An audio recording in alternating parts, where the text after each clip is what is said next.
We'd like to start out by thanking our valuable sponsors. Sense of Satisfaction by Cricket is the place for all your fragrance needs. Plus, she's got products to heal what ails your skin and your hair. Shop at scentsbycricket.com. Special thanks to our valued sponsor, John Travis, a financial coach and certified Kingdom advisor with Richard Young Associates, a registered investment advisor. Thanks goes to Anna Patterson, my sister in the Lord who faithfully gives to this ministry every month. And to our newest sponsor, LaToya Gerard of Preach the Word Worldwide Network. She is a valued sponsor and a major encourager regarding this ministry. We need and would love to have you as a sponsor. Absolutely no gift is too small. Please note the info regarding giving throughout and at the end of the show, and help us spread these testimonies around the world. Please note that the views and opinions expressed on this show are not necessarily the viewpoints of our sponsors.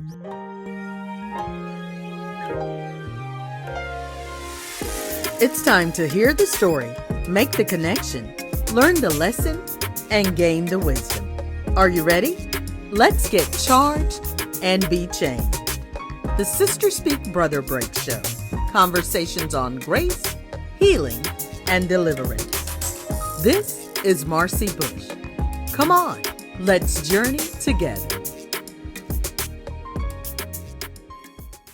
And so, again, this is a conversation that has not been had on this platform, but that I think is really necessary. I think that it's good that it's even happening at this time of the year when people are, we just need to keep the momentum going once we're into January. But I do think a lot of people do a lot of soul searching and a lot of, I guess, just introspection, a lot of, looking at and assessing their lives and saying, if I'm not happy with where I am now, what can I do to change? So even, you had this motivation, your daughter was your motivator, it was like you were motivated yourself to not want to be in that position, but you furthermore wanted to make sure your daughter was never in it. And so to that end too, and I'll let you continue your story, your journey, but there's this book. How did it come about with the book? Because now you're learning the knowledge, you're gaining skills. How did that materialize into this other thing? Yeah. So, like I said, part of when I learn something, I want to share it. And of course, the first person I want to share it with is my daughter. Mm-hmm. So we talked about, my major in college and what I really loved. I loved writing. That was my outlet. Writing is kind of like therapeutic for me. So at this time, she's 14 years old. I'm like, okay, so how do I pass this on to her? Because as a teenager, she's not listening to me, right? Teenagers not listening to us. So I'm like, how can I do it? And I wanted some way to capture all this knowledge. Shame on me if I die with all this stuff that I have learned. I don't want to. I want to pass it on, create a legacy, and share as much as I can while I'm still living and got this time on earth. So I decided to put this book together. And at that point, and this would have been around 2013, 2012. So I'm thinking the whole publishing industry had changed where, it was much easier in my mind to get a book published and out to the public. But my main person was like, I needed one reader, and that was my daughter. So I started writing, and my biggest challenge was, how on earth would I get a 14-year-old or a teenager to read this book? They're going to see it as another book, another school assignment. That wasn't going to get it. So I started writing these little snippets of letters on personal finance topics. And I would talk about credit, and I would just go right into it. Here's what makes up your credit score. You can get your credit score like anyone else. Don't wait for someone else to check it for you. And I would just sign off, mom giving herself credit, and all of them were these little letters that could stand alone. And I had no idea that it would even be enough to write a book, but I'm just writing. I'm like, you know what? At some point I'll print it off and I'll see. And the first time I printed it off, it was this thick. Okay. And I'm like, wow, that is enough to make a book. So I started putting it together, figuring out how to do it, and got your table of contents, your acknowledgments, your introduction. And the funny thing, this book and trying to come up with a good name, I called it Money Letters to My Daughter, kind of easy topic, but it needed to be something that really, I guess, it encapsulated what the book was and made it as simple as possible. But I remember writing the foreword to that book was so hard. I didn't realize that because I'm going back and I'm thinking about my dad. And I'm thinking about all the things he instilled in me. You don't have to be wealthy to have good money habits. So your dad, your mom, your grandparents, nieces, nephews, aunts, uncles, the things that they taught you about money, the habits, are probably still very important, because forming those habits is really like the first step in getting your finances together. And so I'm thinking about how hard it was for him. And these are things that I had never really thought about or gave any deep consideration to before. But that was the hardest part of the book for me to write, was when I was making this dedication to my dad. It was so odd because I'm like, it's not really even about my dad. It's about my daughter. I want this legacy, but it really kind of was. Yeah. She never got to meet him, and he would have absolutely loved her. He would have, and she would have loved him. But Right. so that was the hardest part of the book. And when I wrote it again, it was mainly for her. I knew that it was a little bit easier to get a book published. You can get a book up on Amazon. The hardest part is calling it finished.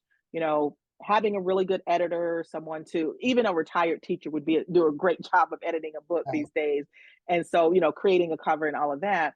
And so all I wanted to do, I started writing it when she was 14.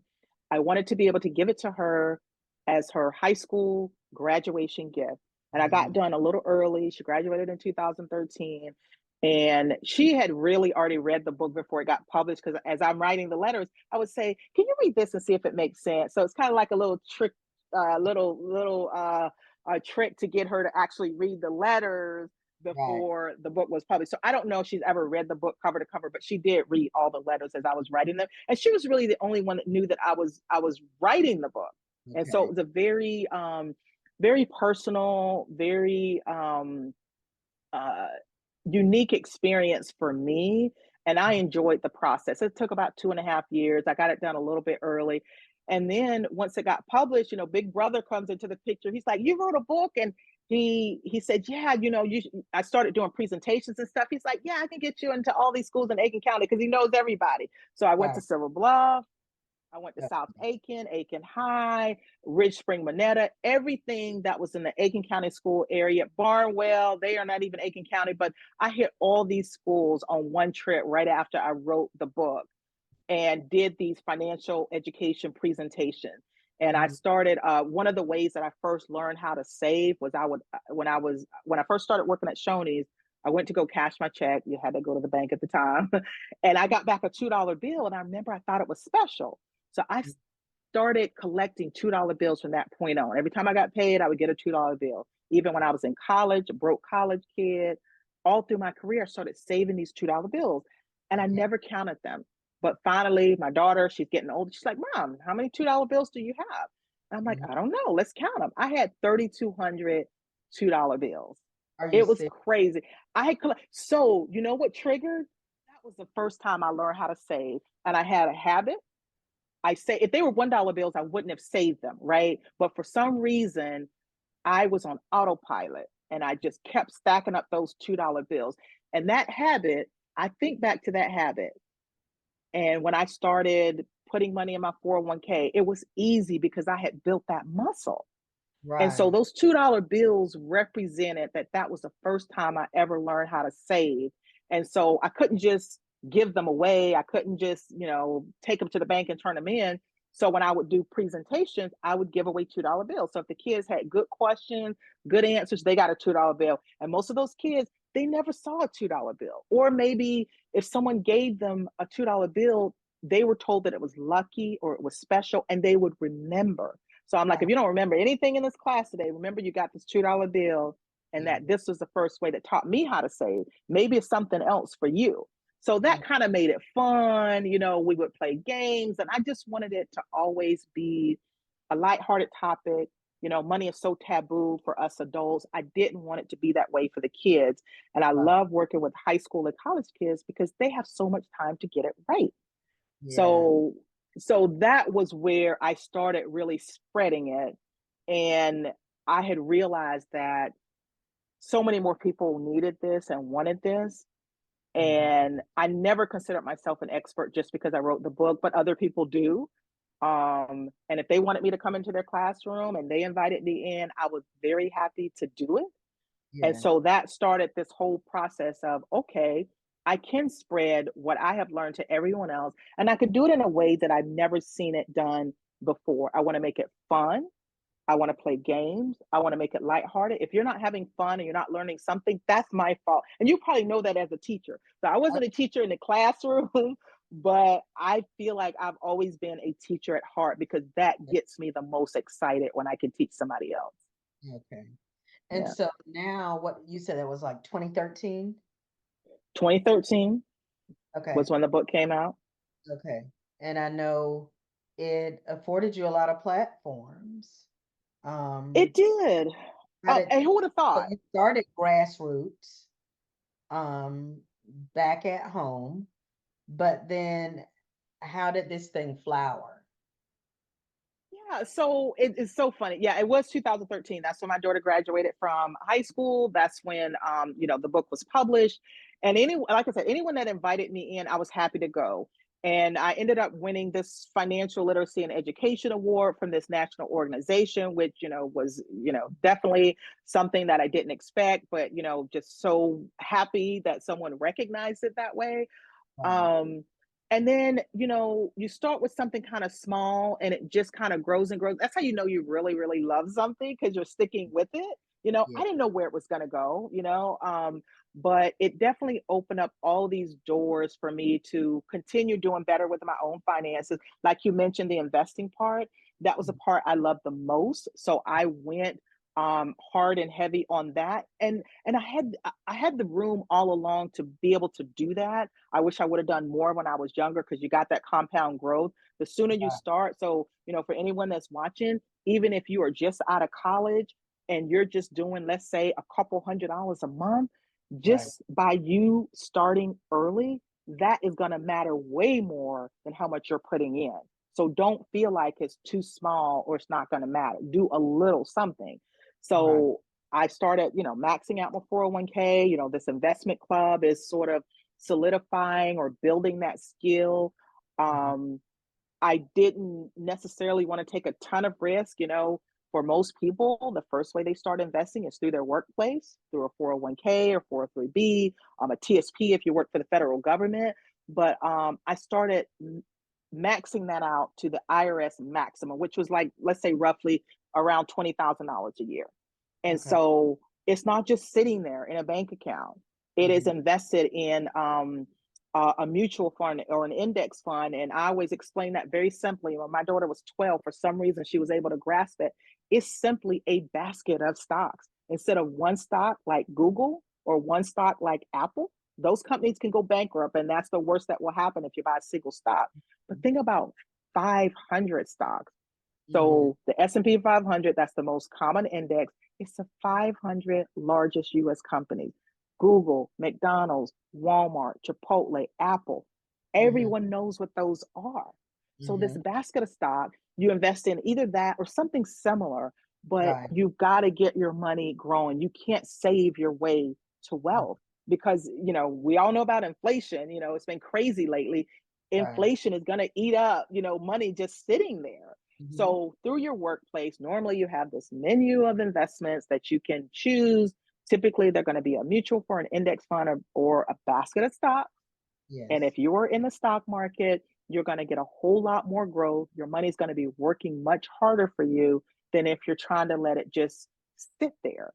So Mhm. I'm doing that. And all of my other tax advantage accounts, I'm thinking, why would I not be maxing those out? So health savings account, that's something that's relatively new, but you can invest in that. Start investing in that. You can invest in something called an IRA, an individual retirement account. I started maxing that out. So wherever I had pots of money, I knew they should not be sitting in cash if I wanted the money to grow. Right. So as I'm looking and making these projections, I'm like, oh, well, this is growing pretty fast, but what we were taught is you can't retire until you're in your 60s. So Right. I'm sort of figuring this stuff out, and I'm curious again, right? I'm acting on that curiosity, and I'm looking at, I find this community called Financial Independence Retire Early, FIRE. It's really nothing new. The term is new, and it's a great uh, term that people love to say. Who doesn't want fire, right? But it's basically wealth building that our parents and grandparents taught us. Live on less than you earn, invest the difference, and always save something. So Okay. I boil it down. I'm like, this isn't really new, but I get it. Everybody likes a new fancy word. So fire. So I'm a part of this, this is a community available to anyone. But basically, the whole idea is pensions are gone. It's up to the employee to figure out their retirement, and it's all on us. So Right. what do? We figure it out. So let's started figuring that out. And turns out you don't have to wait until you're in your 60s. And every issue that I thought I had to be able to retire much sooner, like things like I was worried about health insurance. Well, there's healthcare.gov or the exchange, or even as a self-employed person, there's several options to get you your health insurance. You just got to do a little bit of research. Or Right. getting money, some people think they can't touch their money until they're like 59 and a half. There's ways around that, things you can do to get your money out earlier. Or you can have like a regular investment account and there's no age limit. So every time I ran into a little roadblock that gave me an excuse to say, no, I can't do this. I got to wait until I'm 60. I was able to dig into and figure out. So I ended up retiring much earlier than I ever thought I would have been able to. I was 49 when I retired. And when I got to the point where I did the math to say I should be okay, which is 25 times my expenses, just another little math formula, but I was 47. So I could have retired at that point. I was a little bit scared and I needed more of a cushion. Like I said, I didn't want to be in poverty again. I'm thinking, I don't know if I can do this. And gave it a couple more years, still continued to work. And 49 was when I retired from my corporate job so that I could do this educating with finances, anytime I wanted. That could be what I wanted to do. And I wouldn't be in the poorhouse if things didn't work out. I assumed that I would be living off my investments and not having any other type of income. Like that was a worst case scenario. And that was the only scenario I was okay with stepping away from my job and, retiring. So that opened up all kinds of doors where, there's a lot of stereotypes out there for Black people, Black women, especially Black single moms. Okay, I've seen all the statistics. I look at the Bureau of Labor Statistics and things like that, where they talk about the wealth disparity in Black people and their white counterparts. And those always were very depressing to me. That always got me down. And I'm like, that is not the only way. And apparently there's plenty other people, media outlets too, that know these statistics. So I had some of these big outlets contacting me because they're probably scratching their head too, right? They're like, wow, she's a Black single mom and she retired early at 49. She grew up in poverty. So I guess to them, that was an interesting story. That's fine. Hey, I'm trying to banish that taboo of talking about money. So if you want to give me a platform to share my story, I'm willing to do it. And I made peace with being put in the position to be open, to be transparent, and to share my story without hesitation, to say, this is what I did, and not to say that this path is the same for everyone. But if there's any nugget or any piece of the things that I did that might be helpful to you, I'm happy to share it with you. I'm not holding this close to my chest trying to say I'm the only one that can do this. No, there's a lot of people that can. And my story may just be that one thing that turns on that light bulb. So CNBC came knocking. Like, these are big media platforms, Right. Forbes, Market Watch, and they wanted my story, and I was willing to do it. And that is what, probably got me all the attention. And as far as personal finance and educating others and just sharing my story too. Right. So those are probably all the things that are out there now. And I guess the biggest one that I was on, which this one came totally out of left field, but was it last year or the year before? Rachel Ray came knocking, and the funny part was, like, their goal, the producer had tracked me down because I'm not even that great with social media. So she, like, reached out to me on Instagram. I'm like, what? So of course I'm looking her up. I'm going to I'm like, okay, if you're a producer for Rachel Ray's show, you need to show up on our website. And she did, and she was great. But basically, her audience is mostly women, right?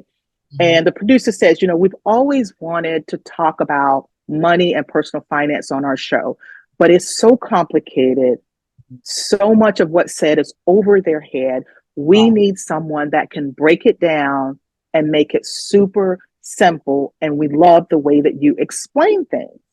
So they coached the heck out of me in getting this piece together. But that was probably the biggest one that I did. She has millions of viewers and stuff like that. So the Rachel Ray show was, and I really love that one just because it was mostly women.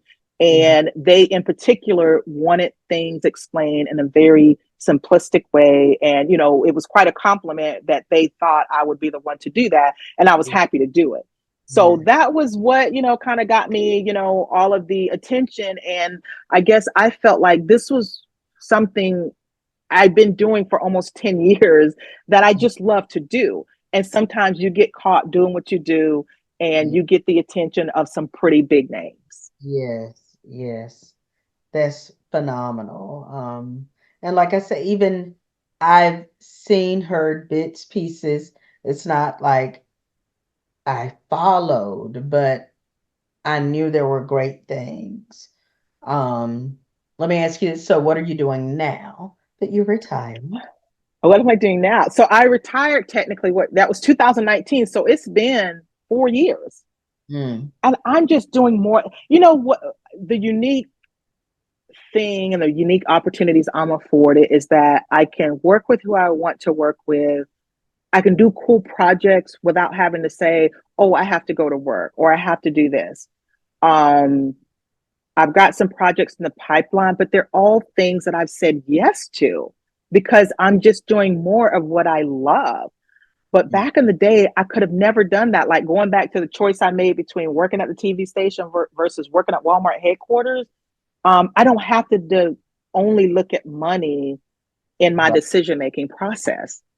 And so the thing I know for sure, like, you're an entrepreneur now, entrepreneurship is so beautiful. I love entrepreneurs because it is hard to run everything on your own, but what you build is pretty amazing. And I never had any entrepreneurs around me to even, know that that was an option. So I was so uncomfortable with it. But now I get to choose who I work with, and I don't have to depend on the daily paycheck because some of the projects I'm doing, they're not going to pay off in the first year, maybe not even in the second year. So now I got a buffer, or I'm going to be okay no matter what. And there's just all these little extra bonuses that come when you are sort of following your passion and you're doing what you love. Like, the book Money Letters to My Daughter, it wasn't written to be a New York Times bestseller. So I sold a few copies, and I'm not even a great marketer or anything like that. I just love what I do. And I just remember when I was on her show, I didn't even think about the book, but she goes, yeah, we want to show the book. I'm like, okay, sure. I didn't even bring it up. We would have never showed the book if they didn't ask me. And so she showed the book. She talked about the book. They wanted to talk. And maybe that's where they figured out that they like the way that I explain things. Now it's making sense. For some reason, I never thought about that before. So they probably did already look at the book and say, wow, we like the way that she explained things. And I just remember I was on her show. It was like June or July. And then I remember they reran it. Well, I sold more books the one time I appeared on her show than I did the entire time the book was out, the entire 8 or 9 years. So it's just so funny how that all unfolded. But but now there's just so many cool projects, so many different things. And then I see other people in this space. For a long time, I felt like I was the only one talking about financial literacy and trying to educate other people about their finance, trying to make it simple and really break it down. Now you have social media. You've got so many other people that are now sharing this message. And I'm so proud. I feel like we are just a group of people that are going after the same thing. There are my comrades. We're not competition, we're comrades. And I love to see it. So I do collaborations with other people that are in the space. And if someone reaches out to me, hopefully there's enough out there where they see my approach. But most of those they have, and there's some kind of common thread, and we can end up sort of doing something together. But I like the ability and the flexibility to be able to share my message of financial education. I'm a huge financial literacy advocate in high schools. And we were briefly talking about this, but our people our age, we definitely did not have personal finance in high school. Okay. It is totally needed. No matter what you decide to do out of high school, whether you go in the military, you start your own business, you go to college, you have to know the finance. You got to file your taxes. You got to, at some level, be budgeting, saving, investing. Why is it not taught in school? So 6 years ago, I think there was only like 4 or 5 states that required personal finance in order to graduate. Now, there are 24 states that require personal finance in order to graduate high school, a standalone personal finance course. And I am thrilled with that. I mean, it should be all 50. South Carolina is now one of them. They passed the law last year. Georgia is one of them. Most of the 23 states are concentrated in the southeastern part of the United States. And I couldn't be more proud. That's where it belongs. You're going to have so many more kids that may not have gotten the information, the knowledge at home. Yes, it's ideal to get it at home, but we know not everyone does. So now that you have it in school, what a great benefit.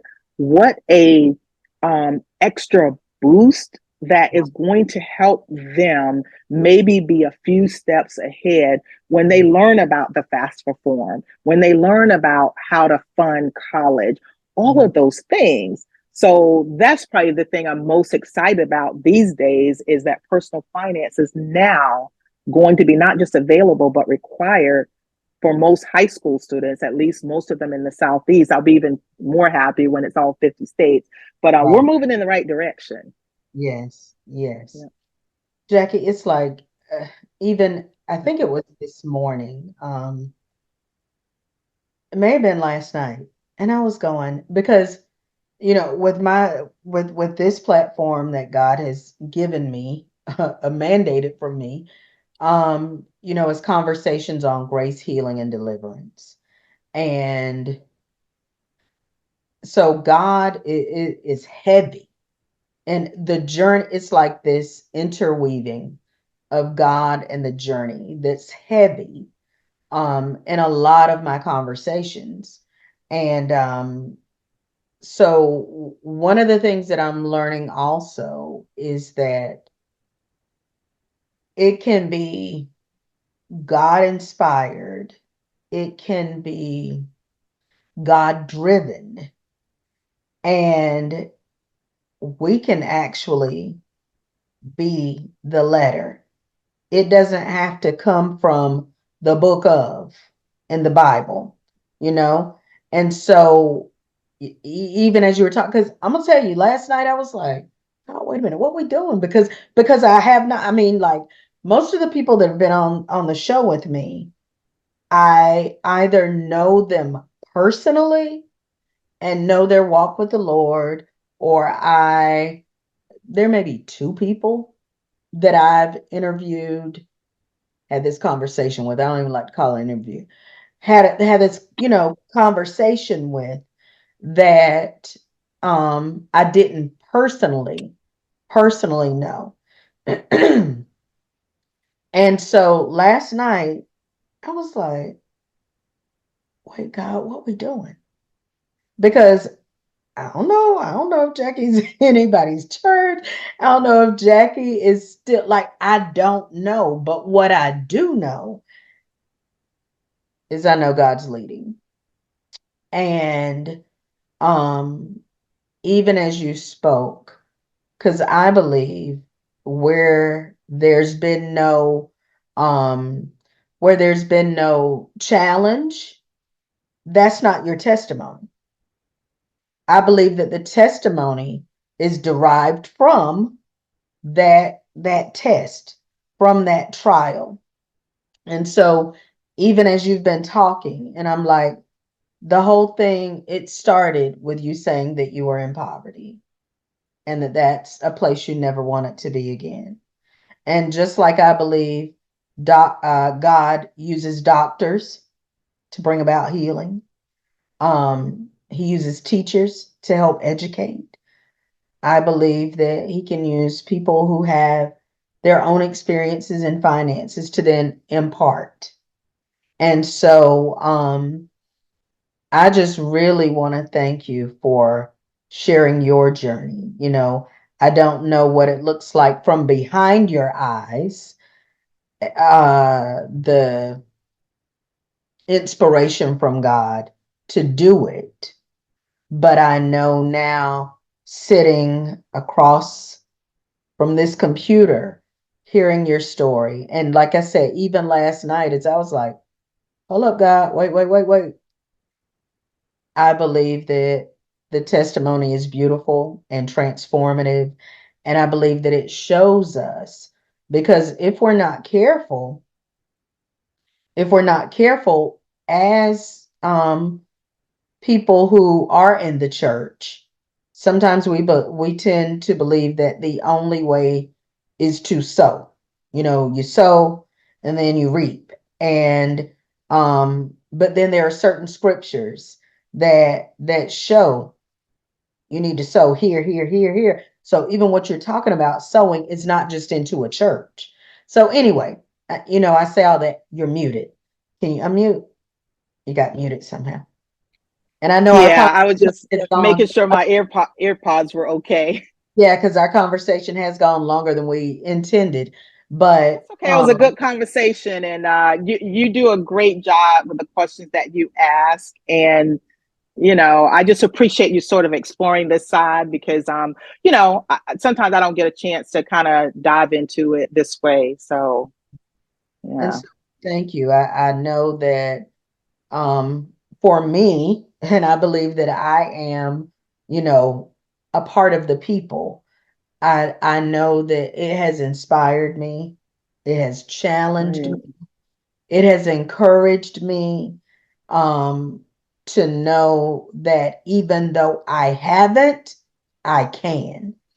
I have to a very limited degree done things, but it gives me like this push to say there's no reason you can't.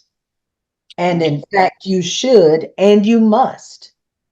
And so I really just want to thank you for taking out the time to share with us, to pour into us, to let us know your journey, because it's your journey that then helps shed light on our journeys. And so Mhm. I'm just very grateful for you for that. And are there any parting words that you'd like to give before we end? Yeah, I do, Marcy. I want to say that you inspire me. And when I first saw you doing this show, I'm like, oh, that's Marcy Budge, a hometown girl. Mm, So I'm partial to the way that I learn the best is audio and video. So for mhm. anyone that is watching and you do want to learn more, and we all want to get better and better, think about Right. the way that you learn. That was a big door opener for me to learn that I listened and watched, and that was the best way for me to digest information. So if Mhm. there's any financial stuff that you want to learn about, we know, the internet is a wide, wide place, but Right. think a lot about how you like to digest information. And this conversation has been very helpful to me, and it helped sort of reiterate how important it was for me to share to, pour into other people, in particular my community. It made me think about, my family, especially my dad, my brother, especially, that did that early help that I just kind of took for granted for a long time. Talking about the really early years. And I feel like the conversation that you sort of led today, everyone should kind of have their conversation with themselves or their family, because keeping things close to the heart and making things taboo to talk about, it's hard to get that to that helps you think more deeply about where you're going, why it's important to you, what things in your past might kind of impact that journey in the future. So I just love these open conversations, being transparent, being vulnerable. It was very hard for me to do at first. And I had to think a lot about, do I want to share this or want to share that? And finally I said, if it's my story, I will. I won't tell anybody else's story, not my husband's story, not my daughter's story, but I'm willing to share my story as openly as possible. So I hope that it was able to touch someone else. And I love my community. That is a big part of who I am today. I know, same thing. It's a big part of who you are today. So it's just been very meaningful to me to have this conversation with you. And I appreciate the invite. And I hope that you will continue with the show. I hope it continues growing. And I definitely intend to lend my support to it in any way that I can.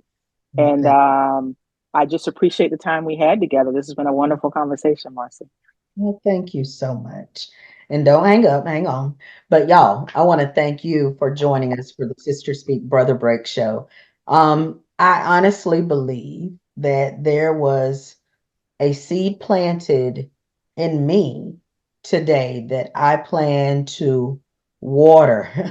I expect it to grow. And I'm sure that there are those of you who feel the same way that I do. And so I ask you to share this conversation, um, send the link to people. I'm going to make sure that Jackie's information is in the notes. So you'll be able to find her. You'll be able to find the book for yourself. And I believe that this is one of those things that we give as gifts. I believe that it first a gift to ourselves and then a gift to others. And so I just want to thank you for watching the show. I thank you in advance for sharing. And I want you to join me again next week, same place, same time, for the Sister Speak Brother Break show.